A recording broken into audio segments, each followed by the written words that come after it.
नमस्कार सभी को, एक बार फिर से स्वागत है। हम पढ़ रहे हैं पतंजलि योग सूत्र। पतंजलि योग सूत्र में हमने एक अध्याय कंप्लीट कर लिया है और ये वीडियो है उसका कंक्लूजन। इस अध्याय में हमने क्या क्या जाना है, जैसे कि मैंने पहले बताया था, महर्षि पतंजलि ने जो है पहले ही शुरुआत जो है परिणाम से करी है। पहले ही समाधिपाद है, पहला अध्याय है समाधिपाद, जिसमें 51 सूत्र हैं। पहले ही परिणाम की बात की है, पहले ही समाधि की बात की है, पहले ही अंत की बात की है, मुक्ति की बात की है। अंत अवस्था, अंतिम अवस्था की बात पहले क्यों की गई है? पहले इसलिए की गई है ताकि शुरुआत में ही पता चल जाए कि इस शास्त्र का, इस दर्शन का उद्देश्य क्या है, ताकि जो पढ़ने वाला, जो अध्ययन करने वाला है, उसको पहले ही समझ में आ जाए कि क्या वो पढ़ने जा रहा है। कई बार ऐसा होता है कि अंत में बताया जाता है, जैसे आजकल जो आप पुस्तकें पढ़ोगे तो पहले इंटरेस्ट क्रिएट किया जाएगा, अंत में जाके एक क्लाइमैक्स बताया जाएगा, लेकिन यहाँ पहले ही बता दिया गया है। कारण, ताकि अगर किसी का इंटरेस्ट नहीं है इस विषय को जानने में तो वो छोड़ सकता है, वो आगे ना बढ़े, क्योंकि बहुत कॉम्प्लिकेशन हो सकते हैं। तो पहला अध्याय आपको समझ में आ गया है, पहला आपने पढ़ा है, सुना है, समाधि सुनी है, निर्बीज समाधि सुनी है, सबीज समाधि सुनी है, तो आपको समझ में आ गया होगा कि योग का मतलब क्या है, योग का उद्देश्य क्या है, ताकि अब अगर आप इसके बाद भी आगे बढ़ना चाहो तो आगे बढ़ो। फिर आगे किस प्रकार से बढ़ना है वो साधन पाद में बताया जाएगा, मतलब किस साधन का उपयोग किया जाए, क्या किस प्रकार प्रैक्टिस की जाए, किन किन स्टेप्स को फॉलो किया जाए, वो सब बताया जाएगा। लेकिन पहले कंक्लूजन बता दिया है समाधि पाद में कि ये उद्देश्य है, ये कारण है, ये मुक्ति, ये समाधि, ये अंतिम अवस्था, ये सब करने को तैयार हो तो आगे बढ़ो। तो पहले इस अध्याय में हमने क्या क्या पढ़ा? सबसे पहले हमने पढ़ा कि योग क्या है, चित्त की वृत्तियों का निरोध, चित्त के बारे में हमने जाना। वृत्तियाँ क्या हैं, उसके अंदर फ्लक्चुएशन, मैंने उदाहरण दिए थे कि जैसे पानी में लहरें उठती हैं, ऐसे वृत्तियाँ उठती हैं, वो फ्लक्चुएशन जो है माइंड की, वो सारी वृत्तियाँ हैं, उनका निरोध हो जाना, जब वो उठनी बंद हो जाएं तो वो पूरी तरह योग की अवस्था होती है। तो चित्त की वृत्तियों को फिर हमने जाना कि 5 प्रकार की वृत्तियाँ हैं। उन 5 में भी कलिष्ठ अकलिष्ठ हैं, मतलब वही वृत्तियाँ बंधन का भी कारण बन सकती हैं और वही वृत्तियाँ मुक्ति का भी कारण बन सकती हैं। 5 प्रकार की, वही प्रमाण, विपर्य, विकल्प, निद्रा, स्मृति, 5 प्रकार की वृत्तियाँ हमने जानी, उनकी डिटेल हमने जानी कि ये फ्लक्चुएशन कितने प्रकार की हैं, और 2 प्रकार की, कलिष्ठ अकलिष्ठ, 5 उनके नाम हमने जाने, कौन सी का क्या मतलब है वो भी समझा। उसके बाद मैंने आपको समझाया कि क्या, किस माध्यम से, महर्षि पतंजलि ने बताया कि किस माध्यम से हम उन वृत्तियों को शांत कर सकते हैं। सिर्फ 2 चीज़ें बताई, अभ्यास और वैराग्य। जो प्रैक्टिस है, बार बार अभ्यास करना, आगे आपको और समझ में आएगा अभ्यास किस चीज़ का करना है, और वैराग्य, डिटैचमेंट, 2 कोर एलिमेंट बता दिए कि किसी चीज़ को बार बार करने की ज़रूरत है, किसी चीज़ को, चाहे वो कोई भी अभ्यास हो, कुछ भी आगे बताया जाएगा, और बाकी इसमें बात भी हुई है कि उनको बार बार करने की ज़रूरत है, और विषय जो वृत्तियाँ पैदा करते हैं उनसे डिटैचमेंट की, उनसे दूर होने की ज़रूरत है। मतलब किसी चीज़ को करना, एक फ्रिक्वेंसी क्रिएट करना, किसी चीज़ को प्रैक्टिस, किसी चीज़ की कमी, किसी चीज़ की प्रैक्टिस, किसी चीज़ की कमी, बार बार करने से वृत्तियाँ शांत हो जाएंगी।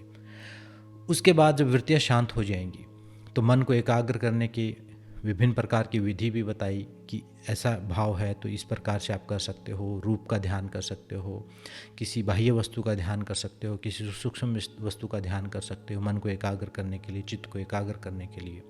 क्योंकि अब वृत्तियाँ शांत हो रही हैं तो उसको एक डायरेक्शन देनी पड़ेगी उस चित्त को, उसको एक दिशा देनी पड़ेगी। दिशा नहीं देंगे तो एकदम आप खाली उसमें नहीं रोक सकते, क्योंकि वो निर्विचार समाधि, जहाँ कोई बात नहीं है, कोई विचार नहीं, कोई भाव नहीं, वो अंतिम अवस्था है, वो शुरुआत में नहीं। शुरुआत में कोई एक आलंबन चाहिएगा। तो विभिन्न प्रकार के आलंबन की बात महर्षि पतंजलि ने की है कि आप किसी भौतिक वस्तु का, किसी भाव का ध्यान कर सकते हैं, गुरु का ध्यान कर सकते हैं, किसी मूर्ति का ध्यान कर सकते हैं।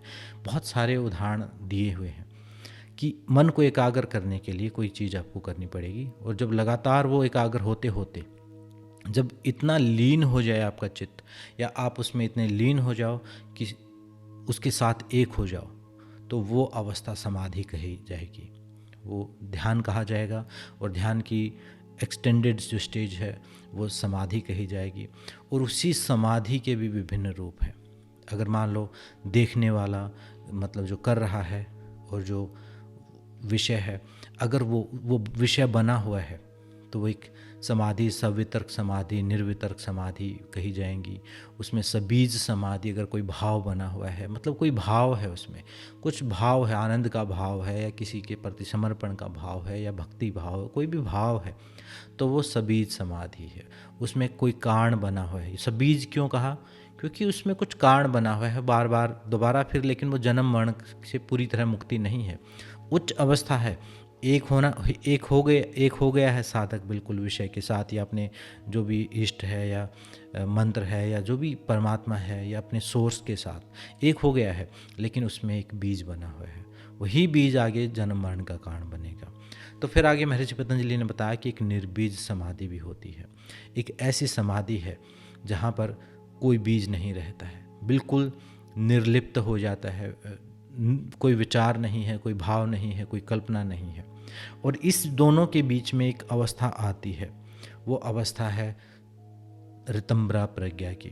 ऋतंभरा प्रज्ञा जिसको एनलाइटमेंट, ज्ञान होना या आंतरिक प्रकाश होना या स्वयं का ज्ञान हो जाना, सेल्फ रियलाइजेशन, वो जिसको हम बोलते हैं, जिसको हम सबसे ऊंची अवस्था मानते हैं, वो एक बीच की एक अवस्था है जो निर्विचार समाधि के बाद पैदा होती है। जब निर्विचार समाधि परिपक्व हो जाती है तो ऋतंभरा प्रज्ञा, एक बुद्धि में एक नया ज्ञान जागृत होता है, जिसमें स्वयं के बारे में पता चलता है, एक अपनी स्वयं की प्रकृति के बारे में पता चलता है, और इस पूरे जो रियल मायने में धर्म क्या है वो समझ में आता है। लेकिन जो आगे बढ़ना चाहता है, जो मुक्ति चाहता है, जो निर्वाण चाहता है, जो पूरी तरह मुक्ति चाहता है, तो उसके लिए फिर निर्बीज समाधि की महर्षि पतंजलि ने बात की है और कहा है कि इस ज्ञान को भी जो छोड़ दे, जब ये ज्ञान भी छूट जाएगा, जब ये सारी चीज़ें गिर जाएंगी, जब अहम भाव भी गिर जाएगा, जब ना कोई करने वाला होगा, ना कोई जानने वाला बचेगा और ना ही जो जाना जा रहा है वो बचेगा, तब एक ऐसी अवस्था आएगी निर्बीज समाधि, जो महापरिनिर्वाण है, जहाँ जिसको आप बोल सकते हो आत्मा की मृत्यु। ये जो निर्बीज समाधि या जो अंतिम अवस्था है, जैसे समझो एक आत्मा भी आपकी, जैसे आपका शरीर पैदा हुआ, बच्चा था, युवा हुआ, फिर बूढ़ा हुआ और फिर मृत हुआ, फिर ऐसे ही एक सर्कल चला। तो ठीक ऐसे ही समझो, कभी किसी शुरुआत में कभी आप एक आत्मा ने, एक चेतना ने, छोटी चेतना का जन्म हुआ होगा, लेकिन वो जन्म लेते लेते मनुष्य योनि तक पहुंची और मनुष्य योनि से वो ध्यान साधना के द्वारा महामृत्यु तक पहुंची। आत्मा की भी जहाँ मृत्यु हो जाए, मतलब समाप्त हो जाए, आत्मा भी लीन हो जाए अपने सोर्स में, जहाँ से वो पैदा हुई थी वहीं पर वो, उसका साइकिल पूरा हो गया, उसका जो लाइफ साइकिल था पूरा कंप्लीट हो गया। आत्मा की भी जो महामृत्यु, जो केवल्य का या जो समाधि या अंतिम अवस्था जो है, या निर्वाण की जो अवस्था है, वो निर्बीज समाधि है। और इसके पार कुछ भी नहीं है, ना कोई जानने वाला बचता है, ना वहाँ पर किसी के दर्शन चाहिए, ना आपको कुछ जानना है, ना कोई जानने वाला है, ना कोई अहंकार है, ना कोई ज्ञान है, ना कोई ज्ञान है, ना कोई विद्या है, ना कोई अविद्या है। हर चीज़ से ऊपर वो निर्बीज समाधि है। तो ये एक साइकिल, इस पहले अध्याय में महर्षि पतंजलि ने एक पूरा साइकिल समझा दिया है कि इस प्रकार से हम चलने वाले हैं। एक रोड मैप का एक ओवरव्यू दिया है कि हम इस प्रकार से चलने वाले हैं, चित्त की वृत्तियों से शुरू करके और धीरे धीरे हम निर्बीज समाधि तक पहुंचने वाले हैं। तो इस पूरे अध्याय में एक ओवरव्यू दे दिया है कि हम क्या पढ़ने वाले हैं। अब उसके अंदर की बारीक चीज़ें जो हैं कि किस चीज़ का अभ्यास, क्या क्या कदम उठाने हैं, क्या क्या बाधाएं आएंगी, क्या सब चीज़ें आएंगी, वो सब चीज़ें उसमें आगे जो है आगे के अध्याय में बताई जाएंगी। और उन अब आगे साधन पाद है, फिर उस साधन को करने से फिर विभूति पाद है कि उससे फिर कुछ शक्तियाँ प्राप्त होंगी, वो विभूति पाद में आएंगी, और फिर कैवल्य प्राप्त होगा, वो अंतिम कैवल्य पाद में आएगा। इस प्रकार से चार पाद हैं, 4 हिस्से हैं योग पतंजलि योग सूत्र के। हमने एक टाइप से पूरा इंट्रोडक्शन, एक ओवरव्यू पहले अध्याय में जान लिया है, इसका उद्देश्य क्या है, क्योंकि ये कोई योग का ग्रंथ, कोई योगासन का ग्रंथ नहीं। जब योग सूत्र समझते हैं हम, या कई बार मैंने देखा वीडियोज़ में ऐसे झूठे उदाहरण भी दिए जाते हैं कि पतंजलि योग सूत्र में ये लिखा है वो लिखा, ऐसा है नहीं।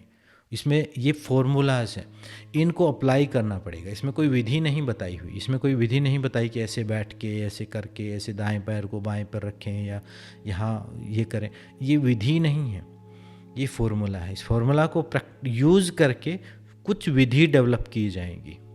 जैसे मान लो जैसे साइंटिफिक फार्मूला होते हैं साइंस में, मैथमेटिक्स में, उनको अप्लाई करके किसी चीज़ को यूज़ किया जाएगा, किसी एक कंक्लूजन पर पहुंचा जाएगा या कोई इफ़ेक्ट क्रिएट किया जाएगा। तो ठीक उसी प्रकार का एक फार्मूला जो है पतंजलि योग सूत्र है, उसका ये पहला अध्याय है जिसमें हम समाधि तक पूरा पढ़ते हैं। शुरुआत पूरी एक यात्रा कंप्लीट हो जाती है। तो इस अध्याय की छोटी छोटी शॉर्ट वीडियो मैंने बहुत सारी बना के डाल दी हैं। शॉर्ट वीडियो क्यों डाली हैं? क्योंकि उतनी ही अगर आप देख पाओ तो वही काफ़ी है।